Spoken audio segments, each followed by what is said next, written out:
Hello everyone, I am Aymar Jean Christian and I'm going to talk to you about television today.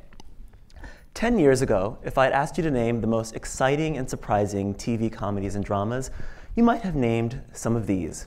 Shows like Lost and Deadwood, perhaps you would talk about The Sopranos or Desperate Housewives, House or Sex and the City.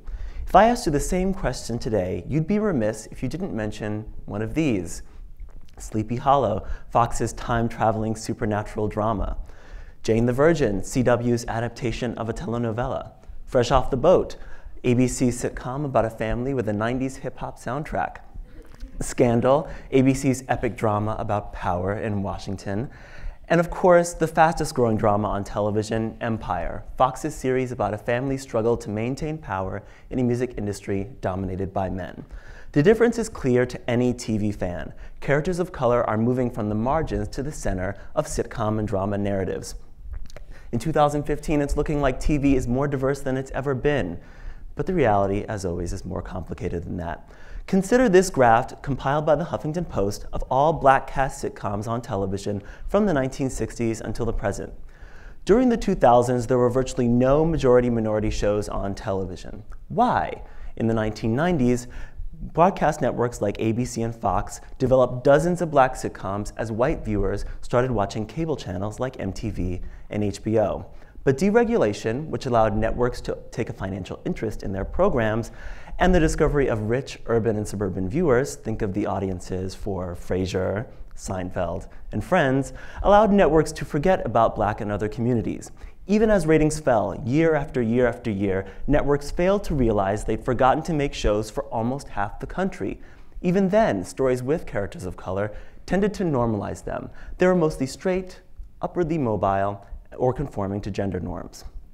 How can we stop this from happening again? I believe we need to open TV to make it more accountable to the wider public, the television creators and fans most marginalized by big networks' pursuit of big audiences. Even as those networks pursue diversity for the upcoming TV season, historically it's been difficult for them to represent the diversity within communities of color. Stories about queer, trans, and cis women particularly, but also stories about misfits and artists whose lives defy the status quo.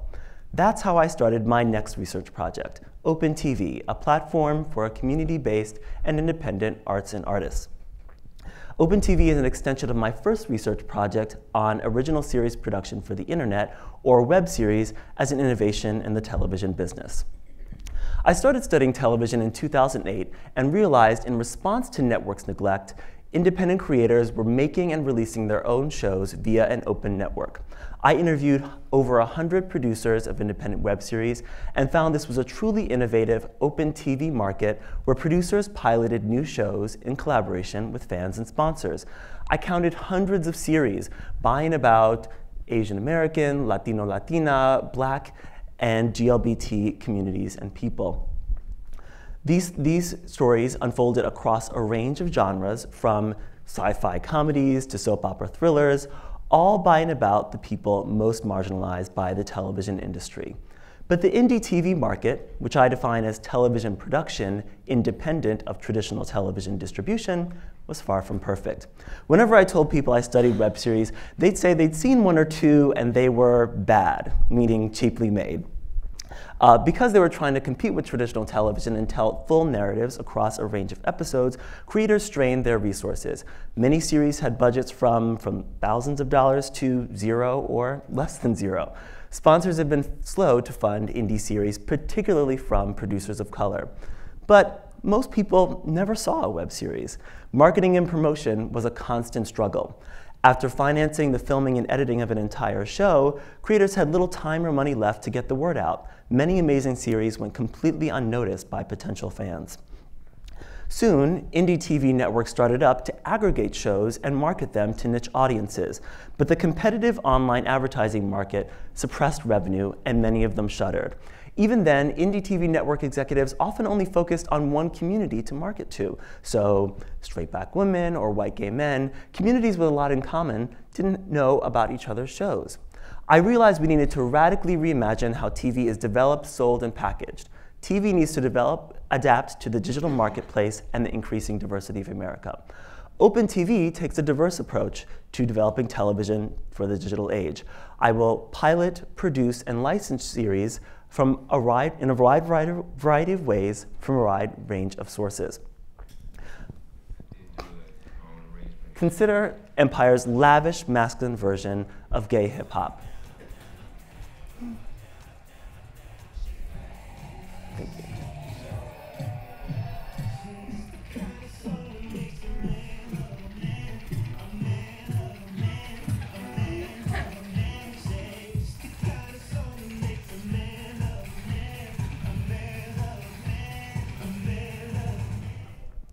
So as you can see in that clip, TV networks develop really progressive narratives, or so they say. But for me, the heart of my platform is Open TV Presents, a series of experimental pilots about artists exploring alternative relationships. Our alternative is to what dominates commercial television, stories about relationships where men hold the power. Consider, by contrast, a teaser trailer for a pilot I wrote and directed for Open TV Presents, starring 3 queer of color artists who create a new art form called voga, the synthesis of voguing and yoga.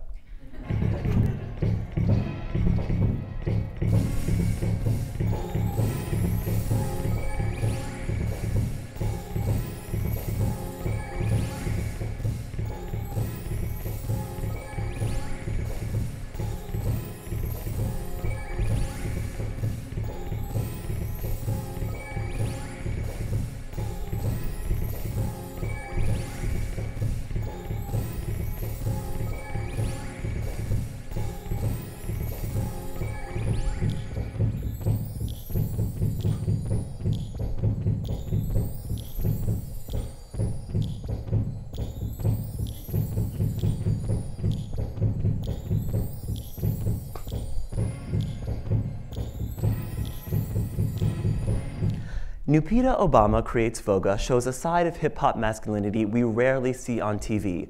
It stars Kiam Hunio, Eric Wallace, and Syed Aomi, they're listed there from left to right, are all 3 brilliant interdisciplinary artists who do not conform to gender norms.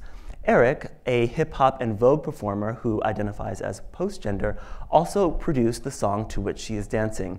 They perform in intimate art and performance spaces here in Chicago, and for them, art is more than about men loving men. It's about people loving people. Or consider the second pilot for Open TV Presents. Zachary Drucker is one of the country's most innovative video and performance artists, and she happens to be transgender. Zachary works fluidly between art and television markets. She and Reese Ernst were featured in last year's Whitney Museum Biennial, but are also co-producers on Amazon's hit series Transparent. Her pilot for Open TV Presents will be a once-in-a-year series in which she crafts stories in collaboration with her family. Zachary and her mother, Penny Story, show the intimate and particular relationship between a mother and her daughter, confounding audiences' expectations of how women can and should relate to one another. Because Open TV Presents is a series of pilots, it allows producers to get audience feedback before making more episodes. At the same time, if we can find financing from nonprofit grants, private donors, or local and independent sponsors, whether or not the audience likes it, we'll make more. Contrast this to television networks who finance an entire series before audience have to see it and take money from advertisers up front before the show has been proven. This process is woefully inefficient and the source of much of the crisis of television that has network executives struggling for their job security in the digital age. Large investments also make networks conservative about the kinds of people they showcase for fear of offending the masses and losing advertisers. At the same time, Open TV will release fully complete original series with artists who want to work with us. We premiered the platform 2 months ago with a dramedy created by Sam Bailey, a theater actor and storyteller right here in Chicago. You know, right when you get like a handle on the world, the universe just decides to come on it. And it's all disgusting and like funky and slippery and totally unappealing, but you have to use that handle to get to the next door, you know, or next room, whatever that is. Let's see, it could be like a long-term relationship, or I don't know, a hit show, or any show really that doesn't make you like hate yourself. Smile,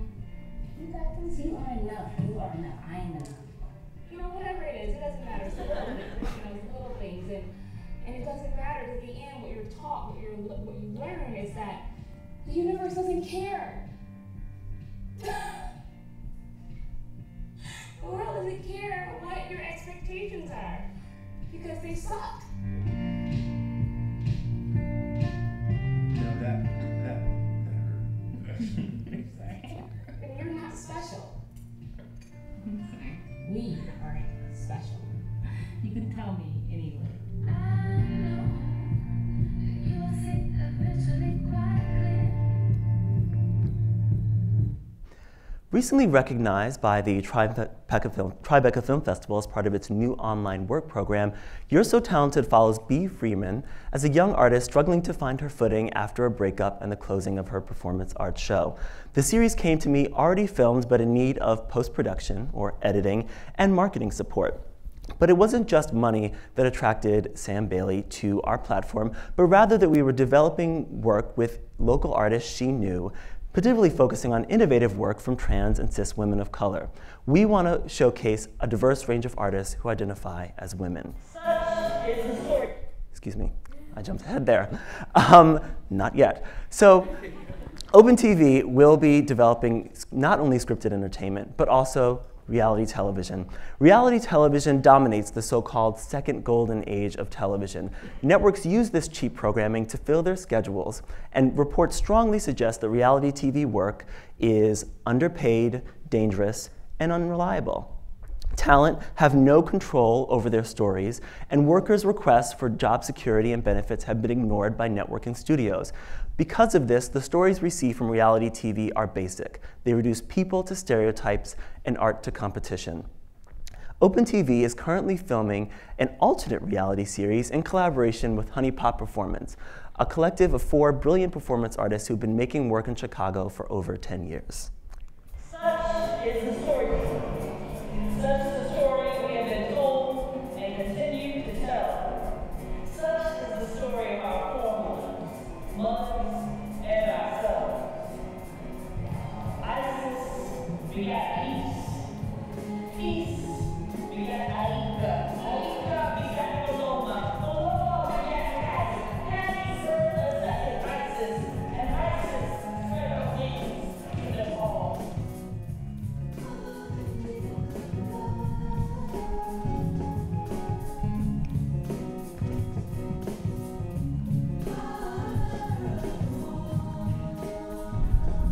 So Honey Pot creates evening-length works focusing on Black women's experiences. We're currently filming the development of their next work, Masking Her, at the University of Chicago's Arts Incubator. We will upload selections from the rehearsal process to our site and invite contributors and fans online to create their own works about a Black superheroine who must survive oppressive environs. We hope Future Women will be the first truly interactive Afrofuturist reality show. In Future Women, Open TV is doing what networks do not, empowering the talent on screen to control their own stories and identities. I believe reality TV can be smart, entertaining, and connected to social, cultural, and political realities. Distribution on Open TV is non-exclusive, and artists keep their intellectual property, which is increasingly rare in Hollywood. That means they can sell, promote, or show their TV projects elsewhere after it premieres on our platform. To keep this going, we are seeking diverse forms of financing, primarily nonprofit grants in the beta stage. Our startup funds come from Northwestern. Open TV is a research project experimenting with media production, consumption, and distribution. Everything on weareopen.tv provides data for developing best practices and a deeper understanding of how to make and market stories by those historically excluded from mass distribution. We do not collect, share, or publish identifying information, and all research will be summarized and republished, as often as allowed, on weareopen.tv, where viewers can write and we can respond to comments, questions, and critiques. Art has never been a reliable vocation, but we hope to build a network of artists, a library of productions, and credibility with our fans with the goal of getting diverse communities to support artists directly through open networks online. It will take several years to get there, but in the end, we hope to show how stories expand when artists have creative control, Excuse me, there's a missing slide here. We hope to show that how stories expand when artists have creative control. We already know from shows like Louie and Girls that TV stories are more engaging when advertisers and network executives step out of the way and let artists do what they do best. By developing work from artists with a diverse range of talents, OpenTV provides an ideal platform for understanding how communities connect with stories unfiltered by network intermediaries. We hope this will show a fuller picture of communities marginalized by their color and gender. Too often, networks, when they showcase people of color, force those characters to conform to norms for fear of losing advertisers and mass audiences. We're focused on smaller audiences, but we hope to expand those audiences by showcasing characters deemed too out there for the mainstream. And finally, we hope this all shows the power of television for the public. Media history is full of missed opportunities from nonprofits, government institutions, and universities to help shape cultural production. Culture should not only be commercial. OpenTV, by showcasing a diversity of talent, will demonstrate how beautiful and brilliant TV could be if it reflected the true diversity of America. And I would like to end by thanking Stephanie Jetter and Eli McKinnon, who are in the audience today, for their hard work and dedication to this crazy idea that I had. Thank you.